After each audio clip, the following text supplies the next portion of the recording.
Hello दोस्तों, आपका हमारे यूट्यूब चैनल पर स्वागत है।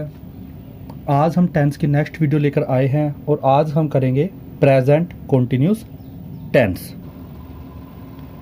Present continuous tense. अब देखिए, सबसे पहले कल हमने पढ़ा था प्रेजेंट इंडेफिनिट टेंस और आज हम करेंगे प्रेजेंट कॉन्टिन्यूस टेंस। कल बताया था कि इसके अंदर पहचान सबसे ज़रूरी है, तो उसी प्रकार जो मैंने कल बताई थी कि जो प्रेजेंट की पहचान है, किसकी पहचान है? प्रेजेंट की। कल मैंने बताया था तो क्या थी? जो प्रेजेंट की जो पहचान है वो है हूँ, ही, हो आदि। और कॉन्टिन्यूस की जो पहचान है वो है रहा, रहे और रही। तो प्रेजेंट कॉन्टिन्यूस टेंस की जो पहचान बनी वो बनी जिसके अंत में रहा है, रहे हैं और रही है।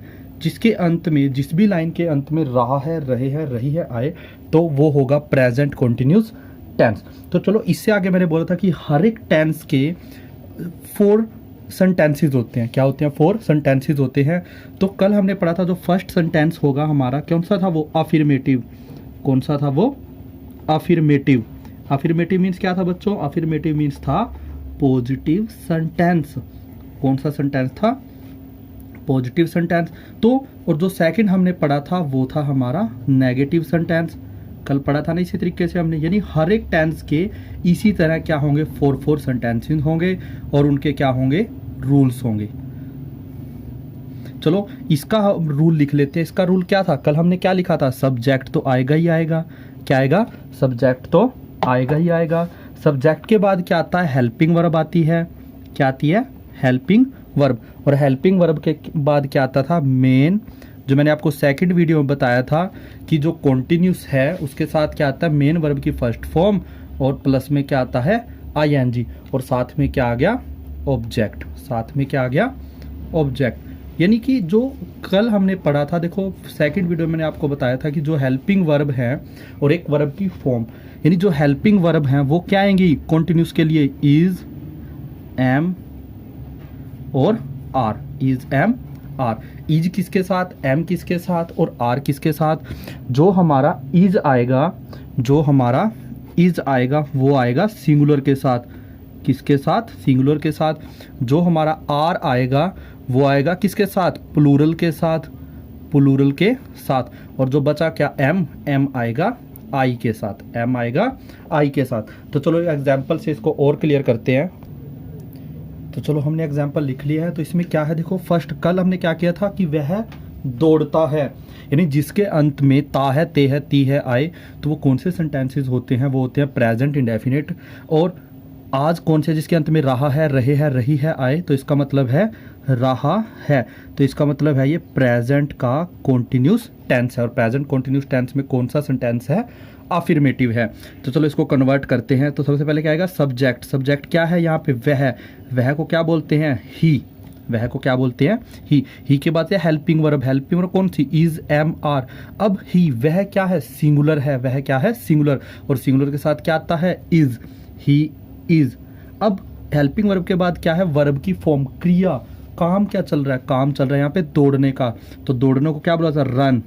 ही इज रन। और वर्ब की फॉर्म के साथ प्लस में क्या लगता है? I N G. He is running. He is running. और ऑब्जेक्ट बचा ही नहीं तो इसका बन गया ही इज रनिंग। तो इसी तरह सेकंड को हम बनाते हैं, मोहन मेरे साथ रह रहा है। जो कल हमने प्रेजेंट इंडेफिनिट टेंस में किया था कि मोहन मेरे साथ रहता है, वहां पे लास्ट में आया था ता है, लेकिन यहाँ पे लास्ट में क्या आया है? रहा है। तो प्रेजेंट कॉन्टिन्यूस टेंस। और प्रेजेंट कॉन्टिन्यूस टेंस में जो सेंटेंस है वो कौन सा है? अफर्मेटिव है। अफर्मेटिव है तो इसका बनाते हैं। सबसे पहले सब्जेक्ट आएगा। सब्जेक्ट क्या है? मोहन। क्या है? मोहन। मोहन के बाद हेल्पिंग वर्ब है। मोहन क्या है? सिंगुलर है, तो सिंगुलर के साथ क्या आता है? इज। मोहन इज। इज के बाद वर्ब की फॉर्म। वर्ब की फॉर्म काम क्या? रहने का। रहने को क्या बोला जाता है? लीव। क्या बोला जाता है? लीव। और साथ में क्या लगेगा? आईएनजी लगेगा। तो मोहन इज लिविंग। किसके साथ ऑब्जेक्ट बचा, तो मेरे साथ, यानी Mohan is living with me. तो इसके बाद थर्ड की तैयारी करते हैं, वह एग्जाम की तैयारी कर रही है। अगर यहाँ पे आता कि वह एग्जाम की तैयारी करता है तो क्या बन जाता, प्रेजेंट इंडेफिनिट टेंस। लेकिन नहीं, यहाँ पे क्या है, रही है, रहा है, रहे है, रही है, तो पहचान किसकी है, प्रेजेंट कॉन्टिन्यूस टेंस की है, तो इसलिए बनाते हैं। चलो सब्जेक्ट क्या है, वह ही के बाद क्या आएगा यहाँ पे, हेल्पिंग वर्ब। ही के साथ क्या, ही क्या है, सिंगुलर है, तो ही इज। इसके बाद काम क्या चल रहा है, तैयारी करने का। तैयारी को क्या बोला जाता है, प्रिपेयर। तैयारी को क्या बोला जाता है, प्रिपेयर। तो प्रिपेयर लिख लेते हैं यहाँ पे, प्रीपेयर। और प्रिपेयर के साथ वर्ब की फॉर्म के साथ क्या लगता है, आईएनजी। He is preparing. अब वो प्रिपेयरिंग कर रही है, लेकिन ऑब्जेक्ट क्या बचा, एग्जाम की तैयारी। किसकी तैयारी, एग्जाम की तैयारी। तो he is preparing for examination, for examination. तो इसी तरह 3 टेंसेस किए। अब इस 3 टेंसेस के बाद हम करते हैं नेगेटिव सेंटेंस बना। तो चलो अब आगे नेगेटिव का जो रूल है, देखो सब्जेक्ट की जगह रहेगा हेल्पिंग और हेल्प। लेकिन सिर्फ इसमें हेल्पिंग वर्ब और मेन वर्ब की फॉर्म के बीच में क्या लग जाता, ओनली फॉर नोट लग जाता है। बाकी सारा का सारा रूल एज इट इज रहता है। देखिए सेंटेंसेज में भी कोई ज़्यादा फर्क नहीं पड़ता, सिर्फ एक नई वर्ड आ जाता है। हमने देखो एक बनाया है, वह दौड़ रहा है, वह दौड़ रहा है, वह दौड़ रहा है। लेकिन यहाँ पे बना दिया वह दौड़ नहीं रहा है। अब यहाँ पे मोहन मेरे साथ रह रहा है, मोहन मेरे साथ नहीं रह रहा है।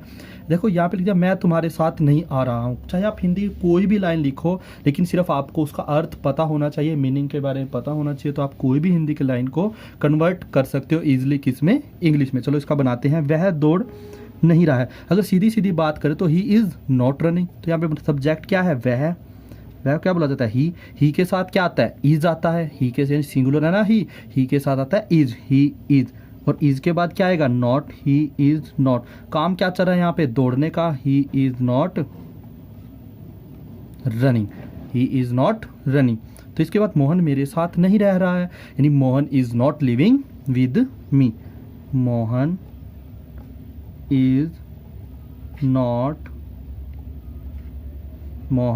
Not living with me. अब इसको बनाते हैं, मैं तुम्हारे साथ नहीं आ रहा हूँ, मैं तुम्हारे साथ नहीं आ रहा हूँ। अब देखो मैं, सब्जेक्ट क्या है, आई के साथ मैंने बताया था कि आई के साथ तो क्या आता है, आई के साथ तो हमेशा एम आता है, I am.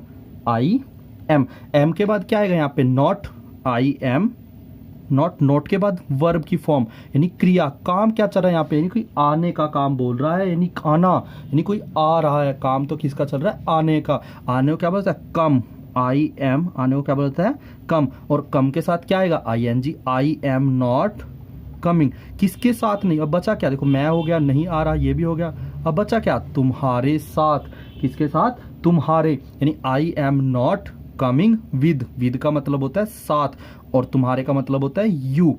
I am not coming with you. यानी इस वीडियो को देखने के बाद आप इजीली कोई भी लाइन कन्वर्ट कर सकते हो, किसमें, इंग्लिश में। चलो आगे चलते हैं। अब चलिए आगे चलते हैं। तो अब आगे आते हैं इंटेरोगेटिव, यानी पहले हर सेंटेंस कितने टाइप का होता है, 4 टाइप का। हमने अफर्मेटिव पढ़ लिया, नेगेटिव पढ़ लिया। अब पढ़ते हैं इंटेरोगेटिव और डब। इसी तरह हमने प्रेजेंट डेफिनेट टेंस के पढ़े थे, इसी तरह आज प्रेजेंट कंटिन्यूस टेंस के पढ़ेंगे, और आगे प्रेजेंट परफेक्ट टेंस, यानी इसी तरह हम 12 टेंसेस के एक एक करके पढ़ते जाएंगे, उनके रूल्स को, उनके हिंदी टू कन्वर्ट इंग्लिश में। अब देखिए हेल्पिंग वर्ब, अब मैंने पीछे भी क्या प्रेजेंट डेफिनेट टेंस में क्या किया था, जो हेल्पिंग वर्ब थी ना इंटेरोगेटिव में, बीच में से उठ के आगे आ गई थी। लेकिन इंटेरोगेटिव में क्या होगा, हेल्पिंग वर्ब आगे आ जाएगी। और हेल्पिंग वर्ब क्या होती है, इज, एम और आर। अब इज किसके साथ, आर किसके साथ, ये आपको पता ही है। इज सिंगुलर के साथ, आर प्लूरल के साथ, और एम आई के साथ। तो अब चलो बनाते हैं, क्या वह अपने घर जा रही है। तो सबसे पहले आती है हेल्पिंग वर्ब, यानी सब्जेक्ट थी पता चलती है हमें हेल्पिंग वर्ब। सब्जेक्ट क्या है, वह।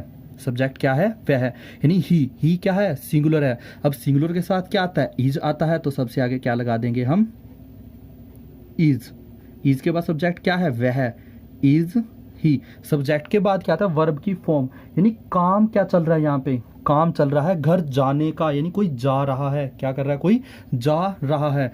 इज ही, यानी जाने को क्या बोलता है, गो। और गो के साथ क्या आता है ING। इज ही, चलो हमने इससे पढ़ लिया, is he going her home, यानी किसके घर जा रही है, अपने घर, हर होम। तो इसके बाद क्या वह पढ़ रहा है, तो पढ़ क्या वह पढ़ रहा है, वह क्या है, ही किसके, ही के साथ क्या आता है, इज, तो हेल्पिंग और आगे आएगी इज ही रीडिंग। और पढ़ने को रीड या स्टडी दोनों में से हम कुछ भी बोल सकते हैं, तो ही, इज ही स्टडिंग या इज ही रीडिंग, दोनों की दोनों ठीक है। क्या वह खेल रहा है, तो इसका बच्चों अपने आप बनाओ, तो क्या बनेगा, देखो वह क्या है, ही, और ही के साथ क्या आता है, इज, यानी इज ही प्लेइंग। तो इसके बाद चलते हैं नेक्स्ट पे, डबल इंटेरोगेटिव पे। चलो बच्चों हमने रूल और एग्जाम्पल को लिख लिया है। अब देखिए इसमें क्या पीछे क्या गया था, प्रेजेंट डेफिनेट टेंस में क्या किया था डबल इंटेरोगेटिव में, कि WH फैमिली और लग गई थी इस रूल के साथ। और यहाँ पे भी हमने क्या किया, जो WH फैमिली है, देखो बाकी सारा का सारा जो रूल है वो यहाँ से लेकर यहाँ तक बिल्कुल सेम है, लेकिन सिर्फ एक WH फैमिली ही अलग से यहाँ पे जुड़ी है। तो देखिए इसको भी कर लेते हैं। और कल पहचान बनाई थी, जो इंटेरोगेटिव होगा, जो उनका आंसर हमें देना होता है वो सिर्फ येस या नो में देना होता। चाहे देख लो आप, क्या वह पढ़ रहा है, वो बोलेगा हाँ या ना, क्या वह खेल रहा है, बोलेगा हाँ या ना, क्या वह अपने घर जा रही है, बोलेगा हाँ या ना, यस और नो। लेकिन इसमें जो आंसर है ना बच्चों, वो इन डिटेल में देना पड़ता है, यानी उसको बताना पड़ेगा। देखो वह अपने घर कैसे जा रही है, उसको बताना पड़ेगा भाई वो अपने घर बाइक से जा रही है, पैदल जा रही है, किससे जा रही है, वह क्यों पढ़ रही है, उसको बताना पड़ेगा भाई उसके पेपर पास आ गए हैं, सर ने काम दिया, जो भी है उसको अपना जो आंसर है ना वो इन डिटेल में देना पड़ेगा। ठीक है, तो चलो करते हैं। इन्हें अगर सीधा सीधा बोलूँ तो सिर्फ WH फैमिली को और जोड़ देना है इसके आगे। वह अपने घर कैसे जा रही है, WH फैमिली कैसे, वो क्या बोलता है, हाउ, यानी कि how is he going her home, वह क्यों पढ़ रही है, WH फैमिली आ जाएगी आगे, क्यों को क्या बोला जाता है, why, why is he reading. और इसको क्या बोलेगा, वह क्यों खेल रही है, यानी क्यों means why, why is he playing. यानी ये वीडियो देखने के बाद आपकी हिंदी से इंग्लिश में कन्वर्ट की कोई भी इंक्वायरी नहीं रहेगी, बस ध्यान से इसको कर लेना एक बार। तो चलो मिलते हैं नेक्स्ट वीडियो में, इसके लिए धन्यवाद।